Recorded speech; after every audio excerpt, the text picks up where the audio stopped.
My brother was the golden child. I got the last laugh. I, 29F, grew up in a house where fairness wasn't a concept, it was a punchline. My older brother, Jake, was the golden child from the moment he popped out of the womb. It didn't matter what I did or how hard I worked, Jake was always one step ahead in our parents' eyes, even if he was actually 10 steps behind in real life. When Jake got a B on a test, it was, he's so well-rounded. When I got straight A's?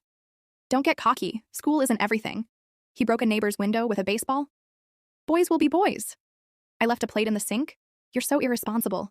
Who's gonna marry you like that? It got worse in high school. Jake crashed my mom's car after sneaking out drunk.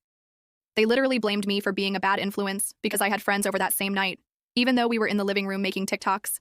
They bought him a brand new car at 17. I got his hand-me-down a 98 Civic with the check engine light permanently on and the passenger window duct taped shut. College? I applied for scholarships, worked part-time, and still graduated with honors. Jake? Failed out of 2 schools, and somehow my parents paid for both.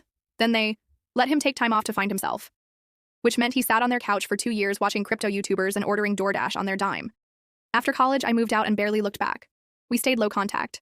Then 2 years ago, out of nowhere, I got a wedding invitation. Jake was getting married to some Instagram girl with 15K followers and a podcast about elevated masculine energy. I almost didn't go. But then my mom called and said, "We're so proud of Jake. He's finally becoming the man we knew he could be. You could learn a thing or two." I showed up out of curiosity. It was every bit the influencer circus I imagined. Live-streamed ceremony, drone footage, fake candid poses. My parents were beaming like they'd raised a Kennedy. And then it happened. Jake asked me to help him with the finances for the honeymoon, not contribute. He wanted help organizing everything. I'm an accountant, so I agreed. But once I got a peek at his finances, it was a disaster. 6 credit cards, all maxed. A fake crypto startup he'd invested 30K into. He'd even borrowed 10K from our grandma without telling anyone. I didn't say anything. I just waited. 2 weeks before the wedding, I made a call to his fiancée. Calm, respectful, honest. I showed her everything. Screenshots, statements, proof. At first, she didn't believe me, but then she logged into the wedding expense account they shared and saw he drained it to buy a drone and a new PlayStation.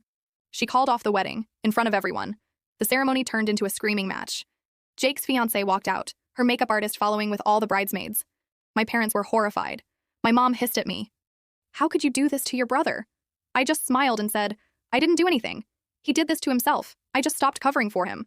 After that, my parents tried to guilt me into helping him get back on his feet. I blocked them. Haven't talked to any of them since. Now, I live across the country, I have a stable job, I travel when I want, and my new family is made of people who actually value me. Jake? Last I heard, he's doing Uber Eats and trying to rebuild his brand on TikTok. Still living with mom and dad, still the golden child, but I don't think that gold shines quite like it used to.